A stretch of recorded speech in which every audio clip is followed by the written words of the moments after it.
questioning everything you do becomes tough. You can't just make a completely different product. But yes, you can question whether the current way of working is actually helping your customers. Customers need financial protection.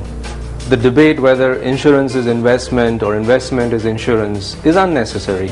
We understand we are in the business of offering long-term financial protection against unforeseen risks.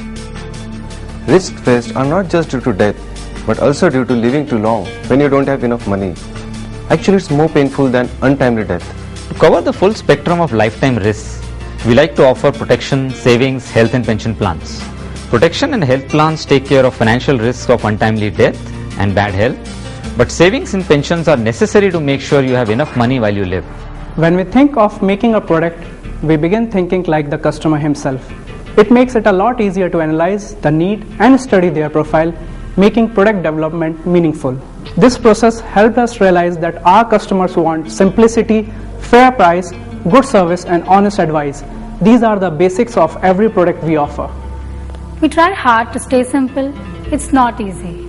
We realize we have a natural ability to be complex, use long sentences and say things indirectly and not in direct speech. So all of us are relearning language skills to say simple things in a straightforward manner. Believe me, it requires practice and it's taking time. In our sales literature, we are trying to use a question-answer format, delete all needless technical terms and use a conversational style.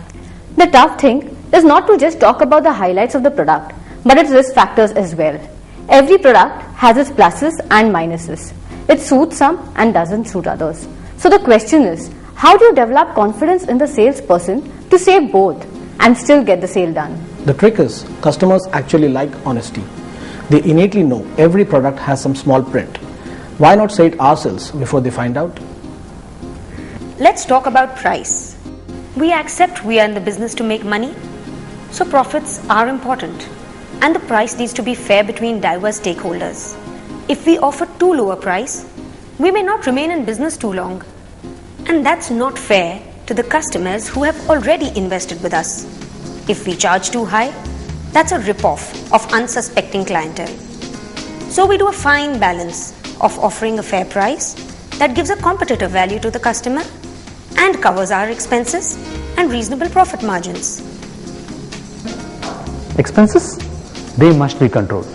If you are lavish and spend too much, why should our customers bear these costs? Thankfully, we are in a better position to save costs.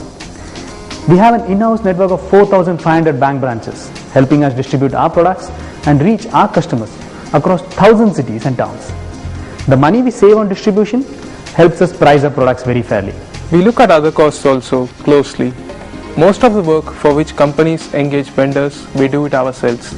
We have no recruitment consultants, no real estate consultants or other intermediaries charging us for the work we are supposed to do. There are no extra layers in our organization that cause employee overload. We are a compact team and everyone, right from the CEO, is expected to do the actual work instead of passing it down. We invest intelligently in technology and new age media. Most of our sales literature, product brochures, proposal forms are in e-format. We intend to go paperless substantially. Coming back to our products, we have a good range of products across the need spectrum of all our customers. Our products are available in retail and wholesale formats for the individual and institutional customers. For various geographic and income segments, we are introducing microinsurance, investment and wealth protection plans. So there always will be one for everyone.